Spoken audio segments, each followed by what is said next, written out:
Hello friends, जय हिंद। आज इस क्लास में हम ये देखने वाले हैं ना कि अम्ल क्षार लवण मतलब अम्ल क्षार लवण कक्षा 10 का ये सबसे इंपॉर्टेंट चैप्टर है अम्ल क्षार लवण, जिसका हम बहुविकल्पी प्रश्न देखने वाले एकदम इंपॉर्टेंट। ये जितना भी हम लिखे हुए हैं ना, ये एक बार दो बार नहीं, ये कई बार पूछा हुआ प्रश्न है। आज चैप्टर नंबर किसका? अम्ल क्षार लवण का। देखिए, जो बच्चा ये पूरा देख लिया, इसको समझ लिया ना, तो इसमें से जो जितना लिखे हैं इसे आधा तो एकदम पक्का है लड़ेगा बोर्ड एग्जाम में, और 100% बता रहे हैं। देखिए, पहला प्रश्न यहाँ पर है कि कौन सा तत्व तनु अम्ल के साथ संयोग करके हाइड्रोजन गैस निकालता है। कहने का प्रश्न ये है कि कौन सा जो तत्व है इसमें से जो लिखा हुआ है, जो तनु अम्ल क्या होता है ये भी बताएंगे, के साथ मतलब संयोग करके मतलब मिल के हाइड्रोजन गैस को निकालता है। कहने का यह मतलब है कि इसमें से कौन सा तत्व है। तनु अम्ल यहाँ पर समझ में नहीं आया होगा। जैसे मान लीजिए नींबू है, उसमें खूब ज़्यादा एक बाल्टी पानी, एक नींबू में एक बाल्टी पानी मिला दी, वो तनु हो गया, मतलब उसमें खट्टा का मात्रा बहुत कम हो जाएगा। वहीं बात किया जाए कि नींबू निचोड़ते जा रहे हैं हम, उसमें पानी नहीं मिला रहे हैं, वो तो सांद्र होता जाएगा, मतलब गाढ़ा बहुत खट्टा होता जाएगा, तो उसको सांद्र बोला जाएगा। जिसमें एक नींबू में एक बाल्टी पानी मिला दिया जाए वो तनु हो जाता है। मतलब तनु में भी समझ में आ रहा होगा, आगे धीरे धीरे पढ़ाएंगे समझ में आएगा।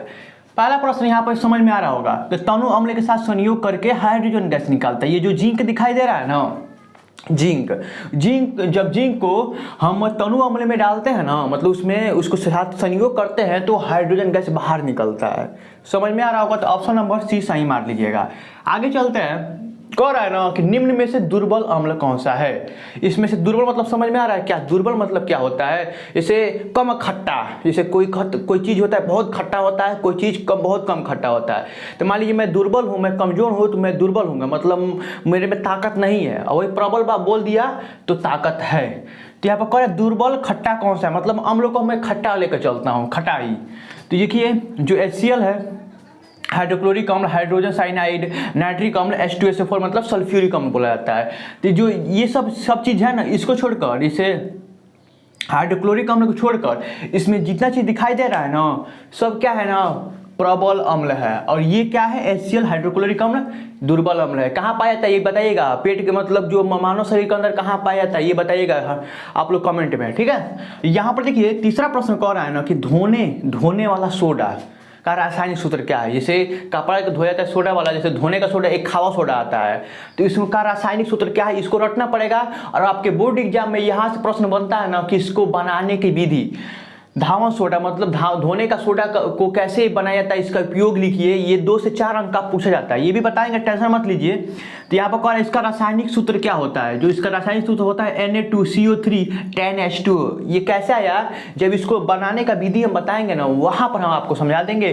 तो बस क्या करिए, इसको वीडियो को लाइक करके रख लीजिएगा, इसी के डिस्क्रिप्शन में अपलोड होगा, ठीक है, यहाँ पर अपलोड कर देंगे। यहाँ पर देखिए, चौथा प्रश्न है, कह रहा है ना, यहाँ पर इसको टिक मार लीजिए, इसको टिक मारिए। यहाँ पर कह रहा है कि जल को जीवाणु रहित बनाने के लिए उपयोगी पदार्थ है।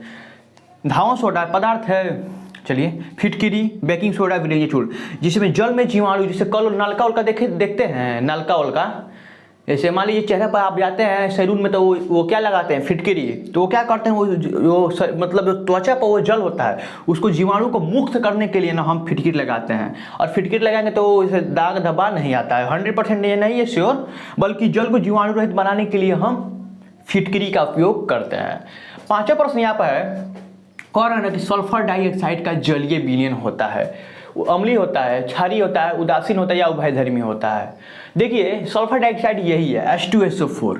ये क्या है ना, ये प्रबल अम्ल है, और ये प्रबल अम्ल है तो ये कह रहा है कि जलीय विलयन जो होता है वो अम्लीय होगा। मान लीजिएगा, याद कर लीजिए, बहुत इंपॉर्टेंट प्रश्न है। जितना बार ये लिखे हैं ना, ये कई बार प्रश्न पूछा हुआ है। कह रहे छठा प्रश्न, क्षारीय विलयन का pH मान क्या होता है। कोई विलयन क्षारीय है, क्षारीय मतलब समझ में आ रहा है, कड़वा। यहाँ पे एक चीज समझा दे रहा है, यहाँ पर 0, 7 और 7 से अधिक, ठीक है। यहाँ पर देखिए, इतना ये समझ गए ना, तो आप क्षारीय और अम्लीय समझ जाएंगे। 0 से 7 के बीच है तो अम्ल, याद रखिएगा, 0 से 7 के बीच है तो अम्ल, 7 है तो उदासीन, और 7 से अधिक है तो क्षारीय। देखिए, एक बार और समझ लिया, आप समझ में नहीं लिखे नहीं है, मतलब बेकार से लिखे हैं कि 7 से अधिक होगा नहीं 7 से बोल रहे हैं, 0 से अधिक होगा तो अम्लीय, 7 होगा तो उदासीन, 7 से अधिक होगा तो क्षारीय। इसको बना लीजिए, याद रहेगा। तो कह रहा है कि क्षारीय विलयन का पीएच मान क्या होता है। क्षारीय विलयन मतलब 7 से अधिक होगा तभी ना क्षारीय विलयन पीएच मान क्षारीय होगा। अरे यार, क्षारीय विलयन कब होगा, जब 7 से अधिक होगा। तो 7 से अधिक कौन सा है ये, तो समझ में आ रहा है ना। 0 से 7 होगा तो अम्ल होगा, 7 होगा तो उदासीन होगा, 7 से अधिक होगा तो क्षारीय होगा। तो यहाँ पर समझ में आ रहा है ना।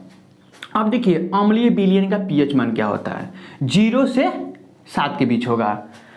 देखिए तो 7 से भी कम हो सकता है ना, समझ में आ रहा है कि नहीं। तो अम्लीय विलयन का पीएच मान 7 से कम होता है। क्यों होता है, यहाँ पर लिखाई दे रहा है, 7 से कम होगा तो अम्लीय, या 0 से अधिक होगा तो अम्लीय, या 7 से कम होगा तो यहाँ पर एक 7 से मतलब 7 से कम होगा तो अम्लीय, और 7 से अधिक होगा तो क्षारीय।